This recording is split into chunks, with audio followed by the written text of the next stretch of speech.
scheißt una when we're nicht vorsichtig sind, the new soldier said, speaking softly.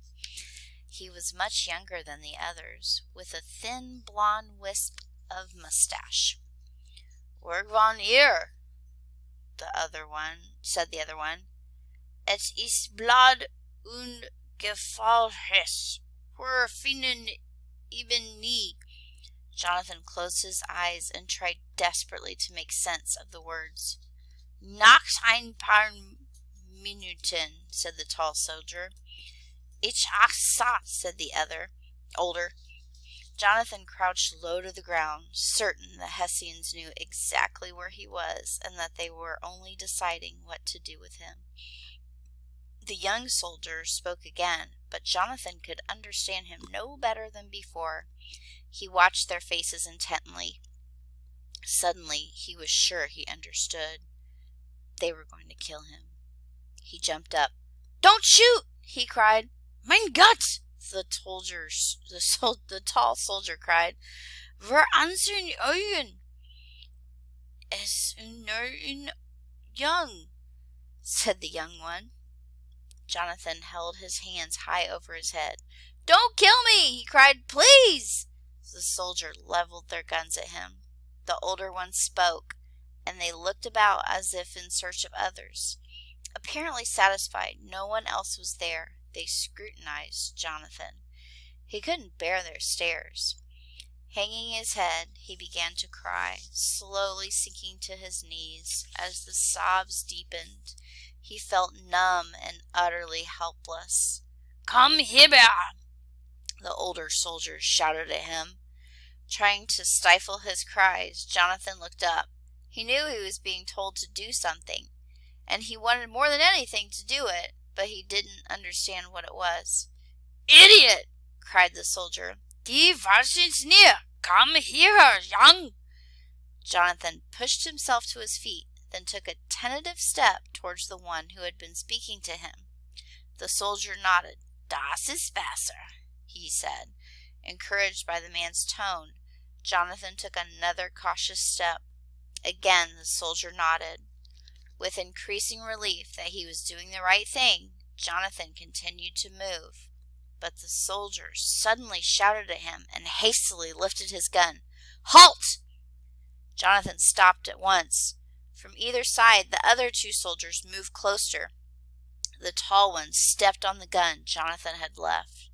With a cry, he snatched it up and held it triumphantly aloft. The soldiers talked to one another. Not moving, afraid to look about, aware only that they were talking about him, Jonathan said, "I don't know what you want me to do." The youngest of the soldiers looked at him curiously. "We're speaking kein English," he said. "Warum sprechen du kein Deutsch?" The others laughed. Baffled, Jonathan kept studying their faces, trying to find some clue to their words. The tall one had a scar by his cheek. The old one kept touching his mustache, while the youngest had bright rosy cheeks. Now and again as they talked, they looked at Jonathan. Then one of them laughed, and the others joined in. Feeling shame, certain they were making fun of him, Jonathan hung his head. "Die dich the older soldier barked. Startled, Jonathan looked up. "Drei dich the Hessian repeated, clearly exasperated. Reaching out, he shoved Jonathan. Taken by surprise, Jonathan tripped and fell, instantly covering his head with his arms to ward off the blow he sensed was to follow. "Lost," said the other one. March von Angst in die Hosen." The younger one gave him an answer. Jonathan, sure they were about to do something to him, shut his eyes tightly, but when nothing happened, he opened them again. They were only studying him. The muzzles of their guns pointed toward the ground. "Steh auf!" the older one snapped. "Es tut Kieran was." Reaching down, he pulled at Jonathan's arm and hauled to his feet.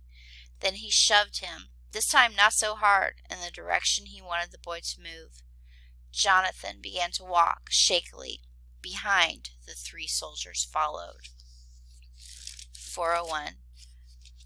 In the back of the book is the German translation.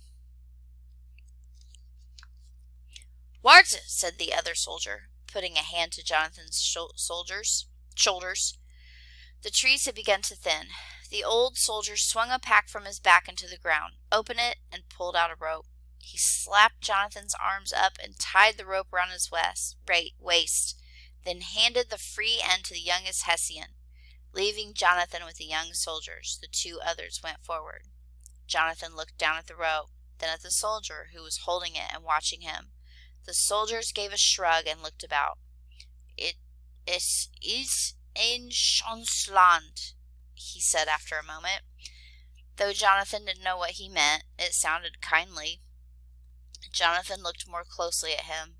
He wondered just how old he was. It occurred to him that he might be the same age as his older brother. He tried to picture the young Hessian's home. It was impossible. All he could see was his own home.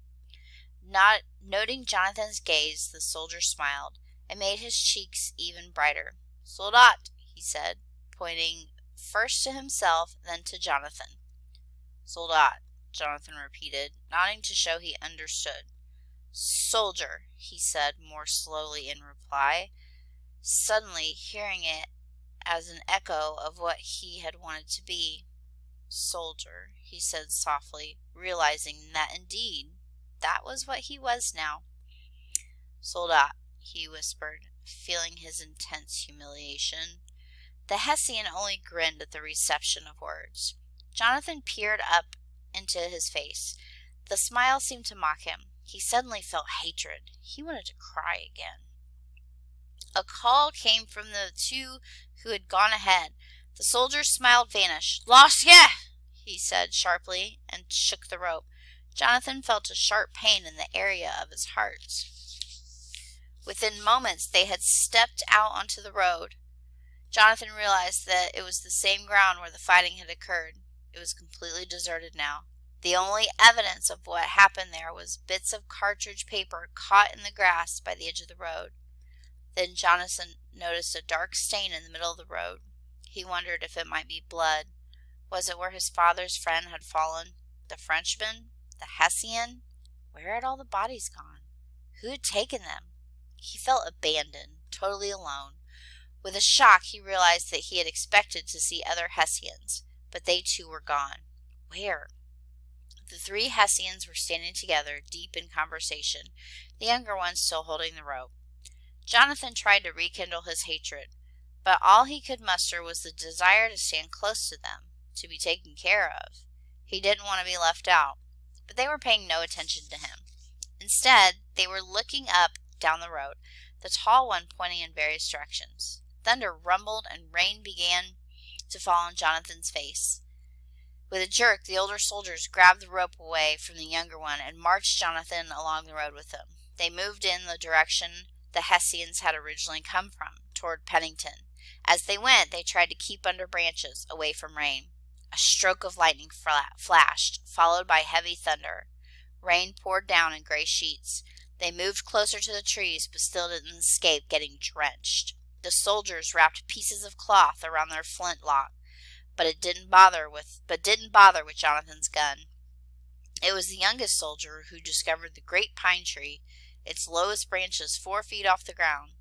Beneath was an open space blanketed with a mass of brown pine needles. The soldiers took off his cap and crawled in, pulling his gun after him. The other two soldiers, roughly pushing Jonathan ahead, followed. The 4 of them, not speaking, sat and waited, listening. The rain fell steadily, broken occasionally by thunder and lightning. The old soldier took out a pipe, but having no light, merely sucked on the stem. The sound of the beating rain filled Jonathan with sorrow. The wash of water seemed to obliterate him. Though he tried not to, he began to think of what the Hessians might yet do to him. He wished he knew. 4:30. Though the torrential rain slacked off and the darkness lightened, a steady drizzle continued. From time to time the soldiers spoke to one another. Jonathan tried to listen, hoping to hear words that would make some sense, but finding very few. Carefully, furtively, he studied their faces, trying to guess their thoughts and moods. The older one worried him most. His mustache made him appear very angry. His manner was tense. The tall one looked menacing because of his giant size and his scar. The young one, however, seemed safer. He wondered how much he should trust him. Jonathan wished he could talk to them, do something so they would not hurt him, though for the moment they weren't acting as if they were going to harm him. Jonathan recalled stories he had heard about what happened to prisoners. Hessians had a reputation for being vicious. Some prisoners, his father told him, were hanged as rebels. Some were placed in jails or in the dreadful hulks of prison ships. Jonathan had a memory too soon, too, that some prisoners were sold into slavery or sent to distant places, never allowed to come home. He wished he had paid attention to such tales. He knew so little, so very little. He began to wonder about what truly happened when they had fought. He knew that they had been beaten. It had been so confused, so wrongly done. It was a wonder they had even stood and fought at all. It seemed so stupid now. Perhaps the others had been taken prisoner too. He hoped they had. It would make him feel better knowing that he was not the only one. He would have liked to be able to ask the Hessians what happened, but they were ignoring him completely, silently watching the rain as it continued to taper off, and watching their stony faces, still trying to read their thoughts. Jonathan grew sleepy. 5 o'clock. She's off! Roughly shaken, Jonathan opened his eyes. The tall Hessian was leaning over him. With a rush, Jonathan remembered where he was and what happened. Again the soldiers called to him, gesturing. One by one, they crawled from beneath the pine boughs and stood up. The grass underfoot, the branches, the bark, the leaves, all held a soaking sheen. A gray-green mist filled the wooden air with a soft half-light, making the surrounding trees rise up like vaulting shadows. There was no edge to things. It was impossible to see far. They might have been at the very center of the world, or near the end. From somewhere, hidden but nearby, a woodpecker worked with a rat-tat-tat. They moved from the woods back onto the muddy road. Jonathan, still held at the end of a slack rope by the other soldier, felt the water that had soaked through his shoes, making his feet cold. He was very hungry. On the road, the soldiers hesitated. Quietly, uneasily, they talked amongst themselves. The tall one spoke least of all.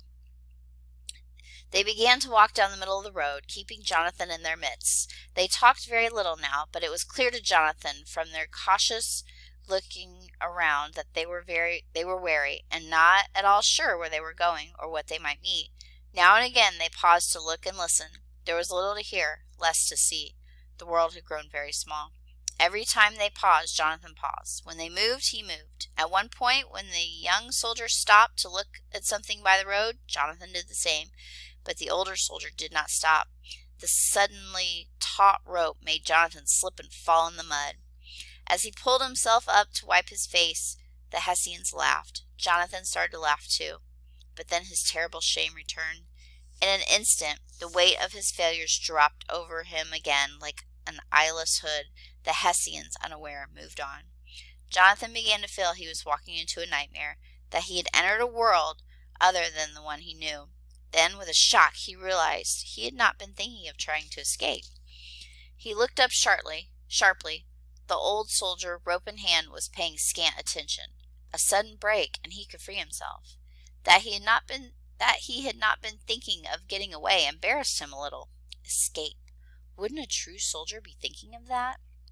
Why, he kept asking himself, hadn't he? But even as he asked, he understood. If he escaped, where would he go? To his father, who had not wanted him to leave? To his mother, to whom he had not listened? To the tavern keeper, who had warned him, and to whom he'd give his word he'd return the gun? To the Americans, who would mock him? To the corporal?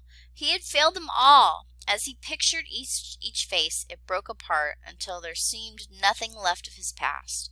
Jonathan looked at the soldiers, and he asked, were they his only friends?